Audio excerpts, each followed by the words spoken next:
What's up, everybody? This is my second podcast. You already know what time it is. It is pretty early, and it's Friday, aka Friday.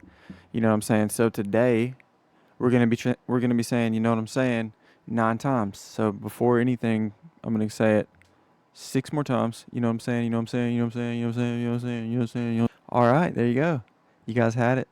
But anyways, we're gonna be talking about a bunch of stuff today. We're gonna be talking about Halo and how Bungie's was going into debt and they sold the rights. A lot of people have the misconception is that ever since Microsoft bought Halo and gave it to 343 Industries, it's shitty. They're just trying to milk it dry. Well, that's true. They are trying to kind of milk it dry a little bit, but guess what? Bungie sold Halo before it was even made.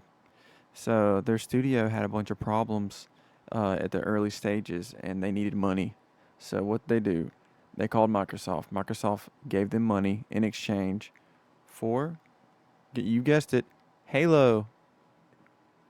So Microsoft actually owned Halo from the jump. Okay, so they didn't get blacklisted, they didn't get shunned or anything. All those movies that were supposed to come out, with like the Neil Blomkamp and Peter Jackson, it it just kind of fizzled out, and it's not because Microsoft stole it from Bungie. And to be real with you, I remember when I was growing up and hearing about after Halo 3, they said, "Hey, there's gonna be a movie. Yeah, there's gonna be a movie about Halo 3 or Master Chief." You know, and I honestly at first I didn't believe it, but then the facts came out on IGN saying that Paramount actually is gonna make the movie. So Paramount has had the movie video whatever rights to Halo since like Halo 3. So this Halo show, even though it's completely uncanon and it's all mixed up and it doesn't align with the story or the books, it's still created by the people that said they were going to create it. So it just took a long time for them to get to it. So, anyways, I haven't watched season 2, but I watched season 1, and they showed Master Chief's butt. That was weird. Like, you grow up looking up to this hero, and you're like, oh man, Master Chief, he's the coolest. Then they got to show his butt, and then whatever, Master Chief butt, Master Cheeks. That's what one of my friends called it. But anyways, uh, with that aside, he didn't wear his helmet. Master Chief, never took off his helmet. The whole entire game, he never took it off. If he did take it off, it was like to right here, and then boom, cutscene or credits or whatever. So I mean, they're just doing what they want to do with it. I don't hate them. It has a huge budget. It's something to watch. It's not terrible. Like if you can just put aside that it's something different from Halo, just using the characters and stuff, then you can kind of enjoy it. I mean, you can enjoy it. I mean, I put Master Chief in anything, I'll enjoy it. I'm a huge Halo fan. I know a lot of the people that are watching this are Halo fans. Anyways, Halo Infinite, great game. Ruined by the freaking Cronus aimbot people. Ruined by the cheaters and stuff like that. But what do you expect? It's a free to play game. It's gonna happen. People are gonna cheat. I mean, I don't condone cheating. I'm not a cheater myself, but sometimes people like to cheat, and they do it. And you can't do nothing about it. That's why Call of Duty died. If you look at the reviews on Steam, they're overwhelmingly negative for Call of Duty Warzone. Yep. And it's happened to a lot of games. A lot of people are just trying to hack these games and run their scores up or whatever, but in the short term, it may make you look cool, but in the long term, you're still going to be ass. If you play without it, if you play without the aim bots and the aim assist and all these scripts and stuff like that.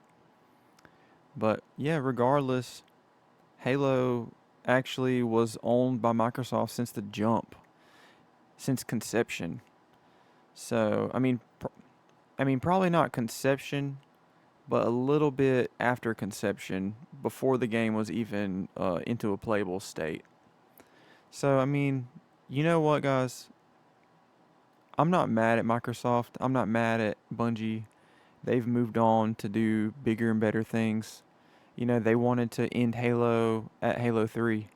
You know, they wanted Master Chief to die. They didn't want to keep making Halo games. You know, so they threw in the towel on Halo, and then a company that wanted to extend the legacy decided to pick it up. 343 Industries, they decided to pick it up, and they got assigned Halo, and a lot of people say they ruined it. But I mean, personally, I think that it's pretty decent. I loved Halo 4. I loved Halo 5. Halo 5 was a little bit crazy because of the game mechanics, and the game just kind of deviated super far away from the original Halo vibes. But they came back to it on Infinite.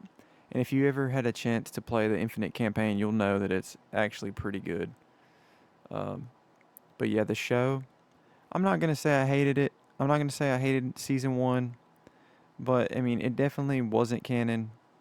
You know, they showed his cheeks. Uh, Also, there's a lot of human battles amongst the humans.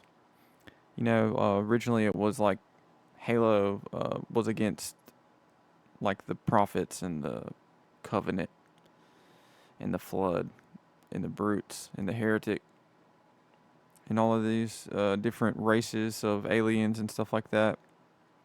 Now they just build like an internal struggle where like there's a civil war going on between the people of Earth, and I don't know, you know what I mean? It's whatever. But as long as they keep making Halo stuff and keep, you know, bringing those badass special effects and those cool fight scenes and the action scenes, you got a viewer. I'll watch it. Anyways, this has been my second podcast. Peace out, everybody. You know what it is. It's Friday. Ha ha ha. Yeah. Everybody have a great Friday. Looking our TV, looking our TV. Looking our TV, looking our TV.